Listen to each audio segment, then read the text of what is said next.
샬롬 샬롬 샬롬 샬롬 샬롬. 하나님 사랑합니다. 여러분 주 안에서 사랑합니다. 오늘 히브리서 1장 1절에서 4절 말씀입니다. 14절까지 교독했습니다. 네, 정말 세상에서 가장 아름다운 이름, 네, 그리스도시죠. 네, 구원자이십니다. 히브리서 1장은 히브리서의 서론적인 부분으로 예수 그리스도의 신성을 강조하고 있습니다. 특히 예수 그리스도를 천사와 비교해서 설명하죠. 말씀을 대하는 자들로 하여금 기독론에 관한 확신을 갖게 하는 그러한 하나님의 귀한 성경입니다. 히브리서 기자는 본장을 통해서 하나님의 아들이신 예수 그리스도께서 천사들보다 위대하신 분 당연하죠. 그렇게 증거하고 있습니다. 1절에서 3절에 보면 예수 그리스도의 인격이 나타나 있어요. 우리 한번 다시 읽을까요? 옛적의 선지자들을 통한 여러 분과 여러 모양으로 우리 조상들에게 말씀하신 하나님이 이 모든 날 마지막에는 아들을 통하여 우리에게 말씀하셨으니 이 아들을 만유의 상속자로 세우시고 또 그로 말미암아 모든 세계를 지으셨느니라. 이는 하나님의 영광의 광채시요 그 본체의 형상이라. 그의 능력의 말씀으로 만물을 붙드시며 죄를 정결하게 하는 일을 하시고 높은 곳에 계신 지극히 크신 이의 우편에 앉으셨느니라. 우편, 하나님의 오른쪽에 앉아 계시죠. 하나님께서는 꿈과 환상과 영광과 음성 그 밖에 것들로 항상 말씀을 하셨어요. 특히나 구약에서는 그죠? 그래서 모세는 하나님과 대면해서 말씀을 받기도 했고 이사야는 환상으로 그리고 다니엘은 꿈으로 하나님의 말씀을 받았습니다. 옛적의 선지자들을 통해서 부분적으로 여러 모양으로 나타났던 하나님의 계시는 예수 그리스도께서 성육신 하심으로 절정을 이룹니다. 그리스도를 증거하는 선지자가 나타나 있죠. 누가복음 24장 44절에 보면 이상과 꿈으로 또한 말씀하십니다. 민수기 12장 6절에 이르시되 내 말을 들으라. 너희 중에 선지자가 있으면 나 야훼가 환상으로 나를 그들에게 알리기도 하고 꿈으로 그와 말하기도 한다라고 말합니다. 창조자 그리스도에 대해서 2절에 말씀하죠. 예수 그리스도께는 만물보다 먼저 계신 분이죠. 모든 세계를 친히 지으셨어요. 성삼위 하나님은 이 한 분이시죠. 그리스도께는 태초부터 하나님과 함께 계셨고 온 세상 만물의 존재의 근원이신 하나님 자체이시다. 그리스도는 만유의 후사고 또한 창조자이십니다. 인류의 죄를 위해서 인간의 몸을 비로 이 땅에 오셨어요. 그렇지만 그리스도께서는 만물의 주인이고 하나님과 동일한 분, 한 분이죠. 인간과 사물에 대한 올바른 인식이 철학의 과제라면 그리스도와 하나님에 대한 올바른 인식이 신학의 당연한 과제입니다. 유대한 평범했던 사람 예수가 누구인가 하는 문제는 인간의 운명을 바꿔놓는 중대한 물음입니다. 말세 성도를 위하여 나타나신 바 된 그리스도, 베드로전서 1장 20절에 그는 창세 전부터 미리 알린 바 되시니라. 이 말세 너희를 위하여 나타내신 바 되었다. 이렇게 증거합니다. 태초에 하나님과 계신 그리스도죠. 요한복음 1장 1, 2절 우리가 잘 아는 말씀입니다. 태초에 말씀이 계시니라. 그 말씀이 하나님과 함께 계셨으니 이 말씀은 곧 하나님이시라. 2절에 그가 태초에 하나님과 함께 계셨고 이렇게 또 이어집니다. 하나님의 본체의 형상이시기도 합니다. 예수 그리스도의 성육신은 성경의 약속의 성취였고 인류에게 계시된 하나님 그 자체이신데 아까 우리 읽은 것처럼 예수 그리스도께서 하나님의 형상이시기 때문에 예수 그리스도의 인격 안에서 그것이 명백히 우리에게 나타날 때 그 형상이 우리에게 전달이 됩니다. 그리스도는 만왕의 왕이고 만주의 주시고 그분은 하나님의 광채시고 그 본체의 형상이신데 어떤 광채? 영광의 광채시죠. 그리스도께서는 인간의 죄를 정결케 하시고 높은 곳에 오르시고 주권자의 보좌에 앉으셨어요. 그리고 지금도 우주 만물을 다스리시는 분이십니다. 그리스도는 하나님의 형상이라고 고린도후서 4장 4절에 그중에 이 세상의 신이 믿지 아니하는 자들의 마음을 혼미하게 하여 그리스도의 영광의 복음의 광채가 비치지 못하게 함이니 그리스도는 하나님의 형상이니라. 이렇게 말씀합니다. 근본 하나님의 본체시죠. 빌립보서 2장 6절입니다. 그는 근본 하나님의 본체시나 하나님과 동등됨을 취할 것으로 여기지 아니하시고 땅에 내려오시죠. 가장 낮은 자로 뛰어나신 예수 그리스도 아들로서 굉장히 뛰어나신 분이다. 하나님이 낳으신 아들로서 독생자이신 예수 그리스도는 창조되신 분이 아니죠. 다만 하나님이 낳으신 영원한 아들이고 예수 그리스도가 하나님께서 낳으신 아들이라고 할 때 그것은 인간이 아들을 낳았다는 의미와는 다른 의미라는 것을 우리가 압니다. 여기서 낳았다라는 말은 단순한 인간의 출생이 아니라 독생하심을 나타내죠. 4절 5절에 그가 천사보다 훨씬 뛰어나면 그들보다 더 아름다운 이름을 기업으로 얻으심이니 하나님께서 어느 때 천사 중에 누구에게 너는 내 아들이라 오늘 내가 너를 낳았다 하셨느냐 또다시 나는 그에게 아버지가 되고 그는 내게 아들이 되리라 하셨느냐. 이건 누구에게만? 예수 그리스도에게만 가능한 부분이다라는 거죠. 그래서 그것은 우리가 아이를 출산하는 것 같은 그런 출산이 아니라는 겁니다. 독생하시는 하나님, 그분이 혼자서도 영원히 사시는 하나님이시라는 거죠. 그러므로 하나님의 아들로서 예수 그리스도는 성도나 천사들을 가리켜 하나님의 아들이라고 하는 것과는 다른 의미에서 유일한 아들로서의 하나님의 아들이다. 시편 2편 7절이죠. 너는 내 아들이라 합니다. 내가 야훼의 명령을 전하노라. 야훼께서 내게 이르시되 너는 내 아들이라 오늘 내가 너를 낳았도다. 예, 다윗의 고백이죠. 스스로 영광을 취하지 않은 그리스도 히브리서 5장 5절입니다. 또 이와 같이 그리스도께서 대제사장이 되심도 스스로 영광을 취하심이 아니요 오직 말씀이신 이가 그에게 이르시되 너는 내 아들이니 내가 오늘 너를 낳았다 하셨다 말씀합니다. 예, 신분에서 뛰어나신 분이죠. 히브리서 기자는 예수 그리스도가 천사가 아니고 당연히 천사보다 우월하신 분으로 그 우월성을 특별히 강조하고 있습니다. 4절에 천사보다 뛰어나면 그들보다 더욱 아름다운 이름을 기업으로 얻으셨기 때문이다.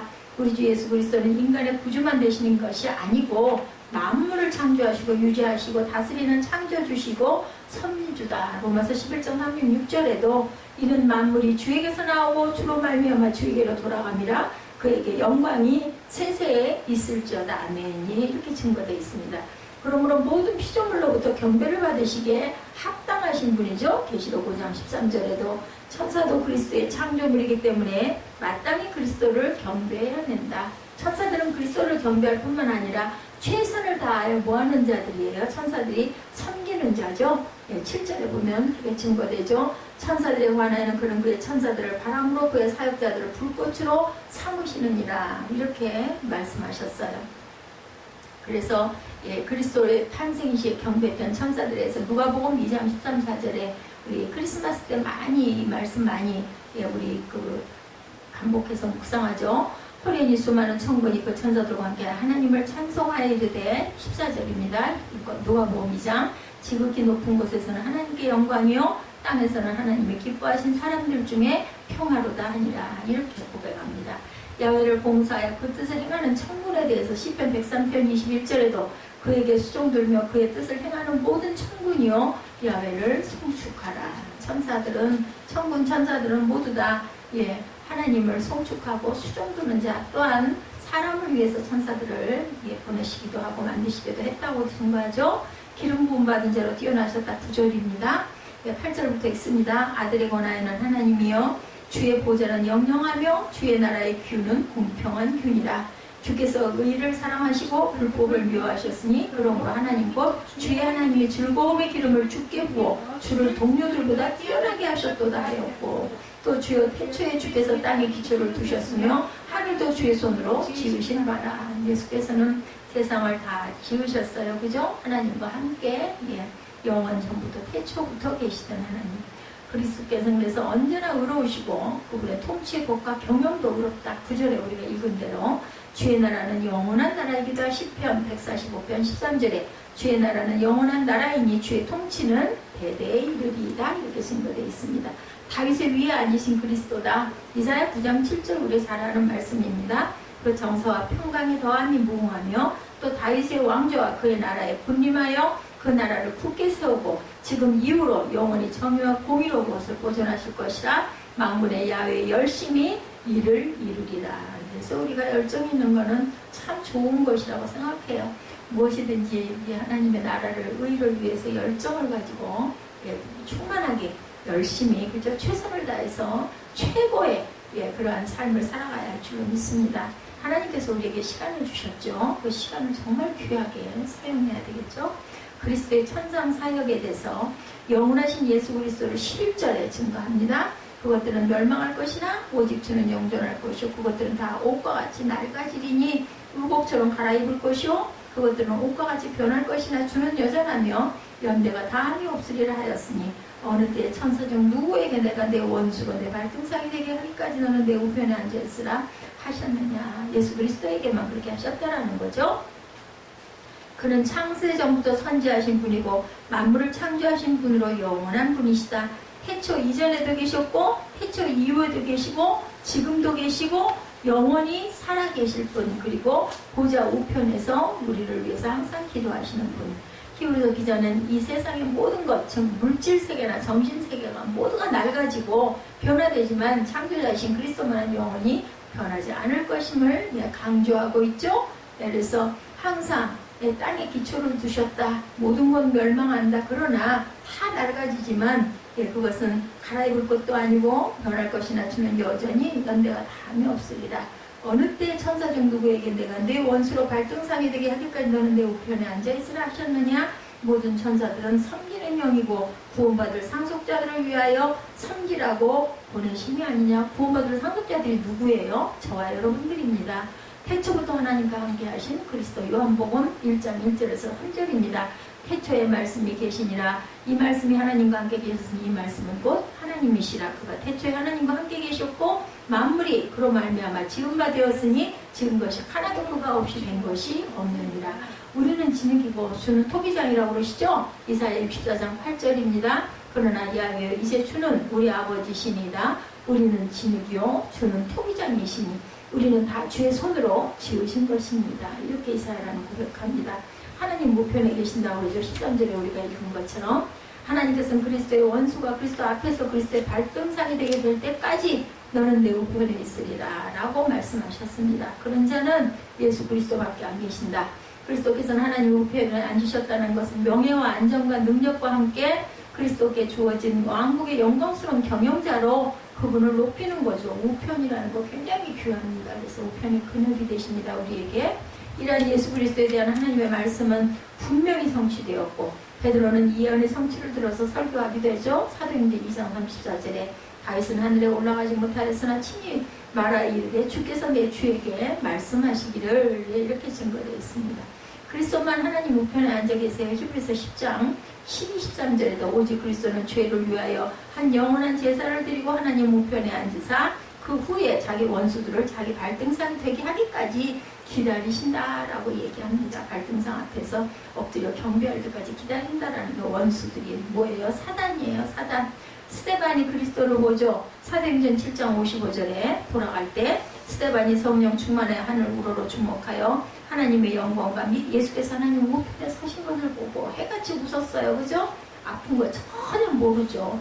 마취약도 그런 마취약은 없습니다. 하나도 아무리 돌을 무더기가 던져줘도 뼈가 으스러져도 아프질 않습니다. 그러니까 이렇게 해같이 웃을 수가 있었던 거죠.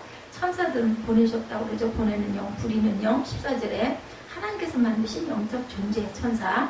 그들은 항상 하나님의 뜻을 행할 준비를 하면서 시종드는 일을 합니다. 그리고 그들은 때때로 사람에게, 때로는 저 사람에게, 때로는 이 사람에게, 그리고 하나님의 일을 돕는 자녀들에게 보냄을 받습니다. 성경은 성도들에 대한 천사들의 광범위한 봉사의 사역을 나타내주고 있죠. 천사들은 하나님을 위해서 우리에게 선을 행합니다. 그들은 우리를 위한 하나님의 사역자들이고 우리들이 감히 생각할 수 없을 만큼 지상에서의 성도들을 위해서 활동을 한다. 그러니까 천사론을 보면 아주 재밌어요. 재밌는 얘기들이 굉장히 많습니다.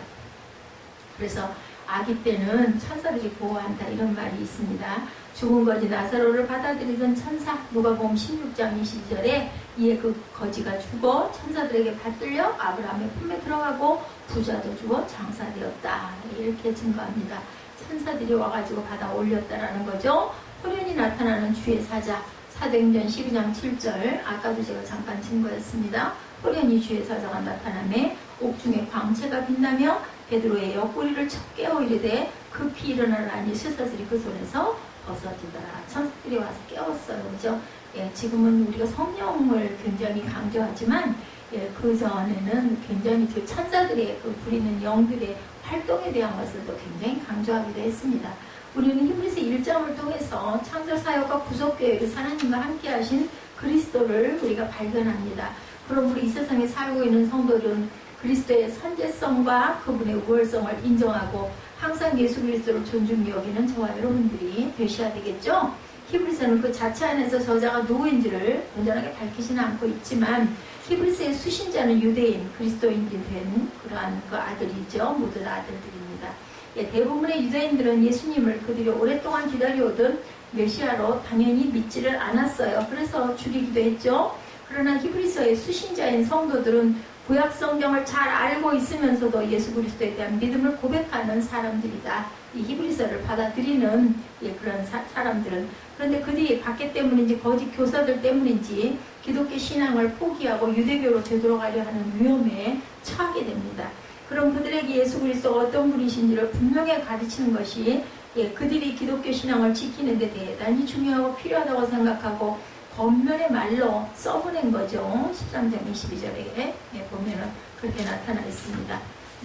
본문 1장은 예수 그리스도께서 어떤 분이신지를 아주 뛰어나게 밝히고 설명하죠. 오늘날 우리에게 기독교 신앙을 굳게 지켜나가는데 굉장한 유익한 말씀이 됩니다. 특별히 신앙의 열정에 식어가는 사람들, 지금 현재 예수 그리스도를 떠날지 모르는 위기에 있는 사람들을 위한 성경이다. 히브리서를 수신하는 사람들이 어떤 고난에 직면했는지, 지금 현재 예수 그리스도를 떠날지 모르는 위기에 있는 사람들을 위한 성경이라고도 할 수가 있다는 겁니다. 이들 중에 상당수는 기독교 신앙을 떠나려는 마음을 갖고 있었다는 거죠. 또한 그를 믿고 있던 그들이 예전에 옳다고 믿던 곳으로 다시 돌아가려고 하는 그러한 사람들이 많았다라는 겁니다. 이 수신자들의 특징, 신앙적인 열정이나 소망이 없는, 식어지는 사람들, 그리고 믿던 바 그들이 예전에 옳다고 믿던 곳으로 다시 돌아가려고 한다. 그래서 히브리서의 기록자는 이런 상황에서 이들에게 다시금 신앙을 회복하도록 권고할 목적으로 히브리서를 기록했다고 하죠. 그런데 이런 목적, 그들이 다시 신앙을 회복하려고 열정을 회복하고 올바른 신앙을 갖도록 함에 있어서 히브리서 기자는 예수 그리스도로부터 시작하고 있습니다. 다른 어떤 신앙적인 권면이나 조언에 의지하는 것이 아니라 예수 그리스도로부터 시작해서 이 편지의 수신자들이 그들의 신앙을 회복하도록 돕고자 하는 거죠. 여기서 우리에게 한 가지 질문이 생깁니다. 왜 히브리서 기자는 신앙의 열정을 잊어버리고 믿음에서 떠나려 하는 이들의 믿음을 회복시키려 함에 있어서 예수 그리스도로부터 시작할까? 당연히 그리스도께서 우리를 구원하셨기 때문이겠죠. 오늘 본문에 히브리서 기자의 의도가 무엇인지를 우리가 다시 한번 살펴보고 오늘을 사는 우리에게 이것이 어떻게 적용되는지 한번 묵상해 봅니다. 왜 그리스도인가? 하나님이 그의 아들을 통해서 말씀하심으로 히브리서 1장 1, 2절에 보면 우리가 예수 그리스도에게 집중해야 할 그런 이유가 집중되어 있죠. 1장 1절에 저자는 구약 성경의 말씀을 기록한 선지자들에 대해 언급하면서 구약 시대에는 하나님께서 선지자들을 통해서 말씀하셨다. 실제 그랬죠. 구약 시대는 하나님이 직접 인간에게 오셔서 말씀하고 하지도 않으셨고 누구에게? 선지자에게. 그리고 또 인간은 하나님을 대면할 수가 없어서 대면하면 죽었어요. 그죠? 인간이 하나님과 대면한다는 것은 곧바로 죽음을 의미했습니다. 부르지도 못했어요. 그래서 대신 아도나이라고 중간에 그 글을 쓸 때도 하나님 자리는 다른 말로 인용을 쓰기도 했죠. 그것은 하나님의 사람 모세에게도 적용되는 일이었는데 출애굽기 33장 2절에 하나님은 모세에게 또 이르시되 내가 내 얼굴을 보지 못하리니 나를 보고 살 자가 없음이니라 이렇게 기록되어 있습니다. 사람들은 하나님을 대면할 수 없었고 하나님의 음성도 또한 직접 들을 수가 없었어요. 다만 선지자를 통해서 하나님의 음성이 전달되었고 백성들은 이 선지자의 음성에 귀를 기울여야 했습니다. 이것이 구약시대 하나님과 택함받은 백성들과의 관계였습니다. 그러나 예수 그리스도의 오심을 통해서 모든 것이 바뀌었죠. 성육신 하심으로 인해서 사람이 하나님과 얼굴을 대면하게 됩니다. 하나님의 사랑 가운데 오셨어요. 예수 그리스도가. 이전에 선지자들을 통해서만 말씀하셨던 하나님이 직접 세상 가운데 오셔서 세상 사람들과 먹고 마시고 그들과 대화합니다. 계시록 3장 20절에 말씀하시는 것처럼 우리 주님께서는 사람들 가운데 오셔서 우리에게 들어가 우리와 더불어 먹고 우리는 예수님과 더불어 먹었다라고 증거되어 있죠. 그래서 바울 전도사님이 어저께 웃으면서 그 얘기 하더라고요. 자기네도 예수님이 좋다고. 당연히 예수님이 좋죠. 이렇게 사람들하고 먹고 마셨지 예수님은 금식을 하시지 않았대요. 성경에도 그렇게 증거되어 있기 때문에 자기는 평생 금식을 못할 거래요. 그리고 금식을 안 할 거예요. 그 사람 금식 못해요. 금식 그때 이틀 하다가 죽을 뻔했거든요. 그래가지고 얼굴이 하얘져가지고 막 우유 사다 먹이고 했었어요. 기도원에서. 뿐만 아니라 예수께서는 직접 그의 제자들과 무리를 가르치시죠. 신약과 구약은 그 영광면에서 비교할 수 없는 차이가 있어요. 굉장한 차이가 있는데 선지자를 통해서만 하나님의 말씀을 듣고 직접 하나님을 대면할 수 없던 사람들이 이제는 직접 대면하고 하나님으로부터 직접 가르침을 받았어요. 예수님 오시고 나서는.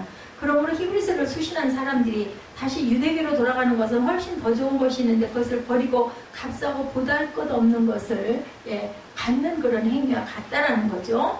누군가 지금 이 세상에 제일 비싼 다이아몬드를 가지고 있는데 그 뭐 돌덩어리 하나를 보고 귀하다고 다이아몬드를 버리고 돌을 주우러 가는 것과 같은 그런 행위. 누가 그걸 주우러 가겠어요?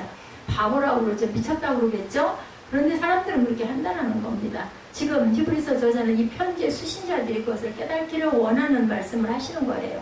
이 세상에서 예수 그리스도보다 더 귀한 것이 없다는 사실을 깨닫기를 원하고 예수보다 더 귀한 것은 없는데 그것을 버려두고 예전에 좋다고 여겨졌던 것들로 되돌아가는 것은 정말로 안타까운 일이다. 자, 히브리서 수신자들이 가장 귀한 예수 그리스도를 버리고 예전에 유대교로 돌아가려고 했던 것처럼 예수 그리스도 외에 다른 것을 찾아서 저와 여러분이 떠나실 것입니까? 아닙니까? 질문하면 당연히 거기를 왜 가? 하겠죠. 그죠? 근데 우리가 행위로 그런 일들을 많이 한다는 겁니다. 정말 신앙생활을 잘하고 예수 그리스도에게만 우리가 마음이 확실하게 180도로 돌아가 있는지 골로새서에서는 62년경에 쓰여진 그런 그 서신이에요. 골로새서는 이 서신에서 바울과 같이 사역하던 인물들이 나오는데 그 중에 한 인물 데마죠. 데마 여러분 아시죠? 4장 14절에 보면 바울은 사랑을 받는 의사 누가와 또 데마가 너희에게 문안하느니라 이렇게 기록되어 있습니다. 데마는 바울의 사역 초기에 바울과 함께 있던 신앙이 아주 신실한 동역자였었어요. 성경에 그 이름이 기록될 정도로 바울의 사역에 굉장히 중요한 기여를 한 사람이었는데 말기 서신인 디모데후서 4장 10절에 보면 데마는 이 세상을 사랑하여 나를 버리고 베살로니카로 갔고 그리스게는 갈라디아로 디도는 달마디아로 갔고라고 바울이 이렇게 기록되어 있습니다. 초기에 함께 하나님의 일을 감당했던 바울의 가장 중요한 동역자 중에 하나인 데마는 바울이 로마 감옥에 있는 기간 동안에 죽음을 얼마 넘겨두지 않은 기간에 결국은 바울을 떠나고 맙니다. 떠난 이유는 뭐라고요? 세상이 좋아서. 데마는 바울과 사역하면서 얼마나 많은 가르침을 받았겠어요. 얼마나 많은 기적과 이사를 받겠어요. 그런데도 감옥에 갇혀있는 동안에 그만 떠나버리는 그러한 일들을 저지르죠. 그 데마마저도 세상이 좋아서 하나님을 떠났다. 그러니 우리가 쉽게 나는 잘할 수 있어요. 나는 신앙을 잘 지킬 거예요. 대답하기가 정말 조심스러운 일이다. 그러므로 저와 여러분들 마음을 굳세게 해야 되는 것 누구에 기도해야 할까요? 성령께 기도해야 되겠죠? 도움을 받아야 합니다. 예수 그리스도보다 더 귀한 것이 없다는 것. 그래서 오죽하면 찬송이 주 예수보다 귀한 것은 없네 하고 찬송하죠. 저와 여러분의 마음의 중심에 이 세상에서 가장 소중한 예수 그리스도를 깊이 새겨놓아야 합니다. 그래야 믿음에서 이탈하지 않는다. 그리스도는 그럼 누구신가? 이게 하나님의 아버지 독생자 아들이시죠? 왜 예수 그리스도가 이 세상에서 가장 소중한 존재일까? 예수 그리스도보다 더 귀한 것은 이 세상에 없다고 우리가 찬양으로 고백을 하는데 선지자들을 통해서 말씀이 주어진 것과는 비교할 수 없이 그리스도를 통해서 말씀을 듣고 그 그리스도를 모시고 있다는 것이 귀하다고 말할 수 있는 근거는 무엇일까? 히브리서 기자는 그것을 몇 가지로 나눠서 우리에게 제시합니다. 만유의 상속자이신 그리스도라고 하죠. 2절에 이 아들을 만유의 상속자로 세우시고 라고 말씀합니다. 만유라는 말은 존재하는 모든 것, 하나님이 창조하신 모든 것을 말합니다.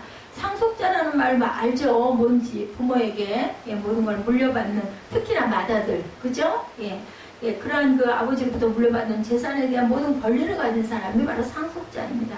그러므로 예수께서 만유의 상속자라는 것은 모든 창조물에 대한 권리를 가지고 계신 분이 바로 예수 그리스도라는 그러한 의미입니다.